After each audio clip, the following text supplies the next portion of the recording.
हम सब कॉलेज में ना बहुत सारी एक्सपेक्टेशंस लेके आते हैं। कोई सोचता है कि मैं बेस्ट मार्क्स लाऊंगा, कोई सोचता है बेस्ट प्लेसमेंट्स लेके जाऊंगा, तो कोई कुछ और। जैसे जब मैं भी कॉलेज में आया, मेरी भी यही एक्सपेक्टेशंस थी यार। इनिशियली मेरा प्लान था कि मैं एक बहुत ही बढ़िया सी जॉब करूंगा, इतने अच्छे मार्क्स लाऊंगा, सब कुछ कर लूंगा जितना भी कॉलेज में पॉसिबल है। धीरे धीरे मैंने रियलाइज किया जो हम सोचते हैं ना वो हम कर नहीं पाते। लेकिन यार जो हम सोचते हैं वो हम अगर कर ही नहीं पाएंगे तो सक्सीड कैसे करेंगे। तो कुछ कुछ चीजें थी जो मैं करने में सक्सेसफुल हुआ, और मैं आपको बताऊंगा कि वो वाली चीजें आप कैसे कर सकते हो। तो जैसा कि वीडियो के टाइटल में आपने देख लिया है, it is about how I cleared FRM at the age of 19। I was amongst the youngest in the world to clear FRM। अभी FRM है क्या, इसके ऊपर मैंने ऑलरेडी वीडियो बना दी है, you can check that. FRM is basically financial risk management, जो कि एक फाइनेंस का एग्जाम होता है मोस्टली रिगार्डिंग रिस्क मॉडलिंग। इसके अंदर 2 लेवल्स होते हैं और इसको कोई भी परस्यू कर सकता है। तो हुआ क्या, मेरा इंटरेस्ट था फाइनेंस में, मैंने वो किया। NCF में मैंने ये सब कोर्सेज करने के बाद फाइनेंस के अंदर मैंने देखा कि यार FRM एक अच्छा कोर्स है जो मैं कर सकता हूँ। CFA तो एनीवे आप उस टाइम पर 3rd ईयर से पहले नहीं कर सकते थे। सो आई स्टार्टेड विद FRM। अब कोई भी कोर्स, कोई भी इंसान जब स्टार्ट करता है ना, मोटिवेशन पूरी होती है कि ये वाला कोर्स तो मैं क्रैक करके बेस्ट अपॉर्चुनिटीज पाऊंगा। मेरी भी सेम ही मोटिवेशन थी, बट डिफिकल्टी होती है। डिफिकल्टी क्या होती है यार, कॉलेज के साथ में मैनेज कैसे होगा। कॉलेज की सोसाइटीज है, कॉलेज के एग्जाम्स है, कॉलेज जाना है, किसी कॉलेज में अटेंडेंस कंपलसरी है, कोई कॉम्पिटिशन में जा रहे हैं, कोई और कोर्स करना है, कल को कैट पढ़ना, इतनी सारी चीजें हैं। तो यार ये कोर्स हम कैसे करेंगे। मुझे भी ये सेम ही डिफिकल्टीज हुई थी। So in case you are planning to give FRM, CFA या कोई भी दूसरा professional exam, I will recommend you a few things that you can do to crack that exam. सबसे पहला स्टेप है यूज अ 4 नोटबुक स्ट्रेटेजी। ये 4 notebook strategy क्या है, ये मैंने खुद से बनाई थी, बिकॉज मैंने देखा यार आजकल एक ट्रेडिशनल पैटर्न क्या होता है, आप कोई वीडियो देख रहे हो, वहां से पढ़ रहे हो, थोड़ा थोड़ा साथ साथ लिख रहे हो और फिर बुक पढ़ ली। मैंने क्या किया, मैंने कहा चलो वीडियो तो सब लोग देखते हैं या क्लास सब लोग जा रहे हैं, तो ऑब्वियसली बात है एक रजिस्टर हो गया, जो आप वीडियो सुन रहे हो या क्लास में बैठे हो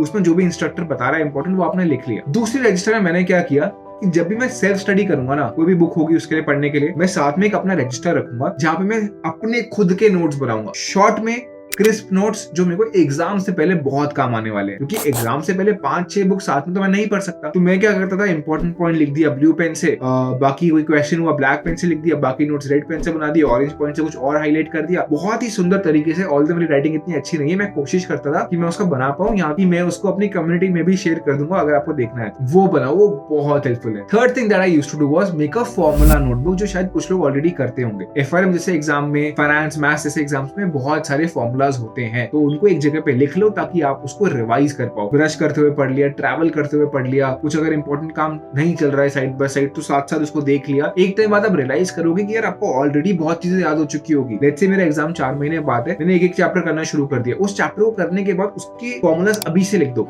अभी से लिखोगे उसके बाद क्या होगा, यू कैन रीड देम। याद नहीं करना बैठ के, बस पढ़ना है। जैसे जैसे पढ़ोगे आपको रियलाइज होगा यार इतना को ऑलरेडी याद हो चुका है, इतना बेनिफिट है इसका। बहुत लोग क्या गलती करते हैं, लास्ट में याद करते हैं फॉर्मूला, लास्ट तक मत छोड़ो, साथ साथ बस पढ़ते चलो, अपने आप हो जाएंगे याद। 4th नोटबुक में अब ऐसा क्या है, मोस्टली तो ये 3 ही बनाते हैं सब लोग। 4th नोटबुक की इंपॉर्टेंट पॉइंट्स की मैंने क्या किया, लेट्स से 60 चैप्टर्स है, जो भी चीज आप उसमें पढ़ रहे हो, हर चैप्टर से कुछ कुछ पार्ट्स तो ऐसे होंगे ना जो ज्यादा इंपॉर्टेंट होंगे as compare to the other part, या कुछ कुछ पार्ट ऐसे भी होते हैं जो यार इतना भी पढ़ लो याद ही नहीं होते। उन सबको मैंने उस छोटी सी नोटबुक में लिखना शुरू कर दिया। एक चैप्टर से 5 पॉइंट, 6 पॉइंट, 5.6 पॉइंट, और उसको मैं पढ़ता चला गया। अब मानोगे नहीं यार, उन पॉइंट्स में से सारे के सारे क्वेश्चंस आने लग गए थे मेरे पेपर्स के अंदर, क्योंकि ये स्ट्रेटजी मैंने बहुत जगह पे फॉलो की। अगर आप ये कर लोगे ना, there is nothing that can stop you from clearing the exam. Number 2 point है, talk to the people who have already cleared that exam. यार मेरी मदद उससे ज्यादा कौन कर सकता है जो वो एग्जाम को ऑलरेडी क्रैक करके बैठा हुआ है। कोई है क्या, नहीं है कोई भी। अगर आप CA बनना चाहते हो, किसी CA से बात करो। अब मेडिकल की फील्ड में जाना चाहते हो, किसी मेडिकल स्टूडेंट से बात करो। अगर मैं FRM करना चाह रहा हूँ तो मैं उससे बात करूंगा जो FRM बन चुका है। उससे मैं समझूंगा बेस्ट तरीका क्या है पढ़ने का, इसको पेपर में क्वेश्चंस कैसे आएंगे, कैसे मैं इसको बेस्ट तरीके से आंसर कर सकता हूँ, कितना टाइम चाहिए मुझे पढ़ने के अंदर। ये सारे के सारे क्वेश्चंस अगर आप उससे पूछते हो जो ये ऑलरेडी कर चुका है, इससे अच्छा कुछ भी नहीं है। तो इस पे फोकस करो। ये कैसे होगा, connect with people on LinkedIn. मैं तो ये बोलते ही आ रहा हूँ कब से कि लिंक्डइन पे आपको सारे लोग मिल जाएंगे दुनिया के, अपने कॉलेज के सीनियर से लेकर टॉप एम्प्लॉय तक, सबके सब मिल जाएंगे वहां पे। उनसे डिस्कस करो, उनसे कनेक्ट करो, उनसे बातें करो। और अगर FRM CFA के बारे में ही जानना है तो मैं तो हूँ ही उसके लिए, लेकिन इसके बियॉन्ड अगर कोई वीडियो देख रहा है, इसको समझना है कि बाकी कोई एग्जाम को कैसे क्रैक करना है, तो उनसे बात करो जो उस एग्जाम को कर चुका है। उससे बेटर कोई गाइड नहीं कर पाएगा। Number 3 point, do a short term course before you jump on to any big course. कि यार मेरे को CA करना है, मेरे को मास्टर्स करनी है, मुझे CFA करना है, आप कोई छोटा कोर्स करके समझो तो सही उस कोर्स में क्या है। अब जब मैं फाइनेंशियल रिस्क मैनेजमेंट करने जा रहा हूँ, क्या हमने 11th-12th में पढ़ी है फाइनेंशियल रिस्क मैनेजमेंट? क्या हमने कॉलेज में बीकॉम ऑनर्स हो, इको ऑनर्स हो, बीकॉम हो, कुछ भी हो, हमने क्या कभी पढ़ा है फाइनेंशियल रिस्क मैनेजमेंट? नहीं पढ़ा। अब मैं जाके बोलूं कि यार 2 एग्जाम है और 1-1 लाख के एग्जाम है, मैं जाके करके आ जाऊंगा, कि मैं बोल सकता हूँ ऐसा? अगर मैं बोलता हूँ तो मैं ओवर कॉन्फिडेंट हूँ और एक गलत अप्रोच ले रहा हूँ। मुझे पहले समझना चाहिए कि उस कोर्स के अंदर है क्या, हम पढ़ेंगे क्या। तो before I went on to do FRM या before I went on to do any other course, मैंने हमेशा रिसर्च करी है छोटे कोर्सेज पकड़कर। यार इस कोर्स में होगा क्या, इसकी अप्रोच क्या हो सकती है, इसमें मेरा इंटरेस्ट होगा या नहीं होगा, मेरी अंडरस्टैंडिंग लेवल कैसा जाएगा, ये सब कुछ मैं पहले ही डिसाइड करता था बड़े कोर्स में जंप करने से पहले। अगर मैं कोई 1-2 हफ्ते का कोर्स कर रहा हूँ, मुझे नहीं कर रहा है, लेकिन 1 साल का, 2 साल का, 3 साल का अगर मैं कोई कोर्स करने जा रहा हूँ, ये रिसर्च करना, ये अंडरस्टैंडिंग होना बहुत ही ज्यादा जरूरी है। नंबर 4th और last point, understand how to manage your time.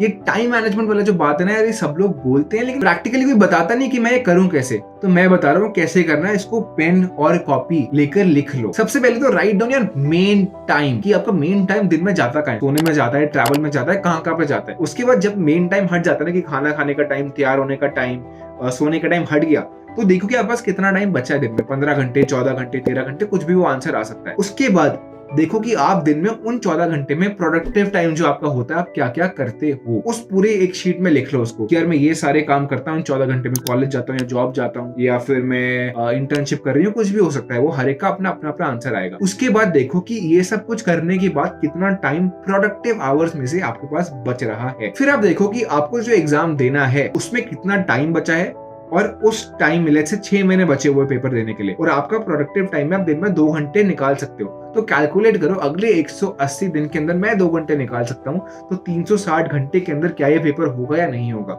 ये कौन बताएगा? जो लोग ऑलरेडी ये पेपर कर चुके हैं। वैसे नेट पे भी आंसर देखोगे, बट बिल्कुल प्रिसाइज आंसर चाहिए ना, तो उन्हीं से बात करो जिनको पता होगा।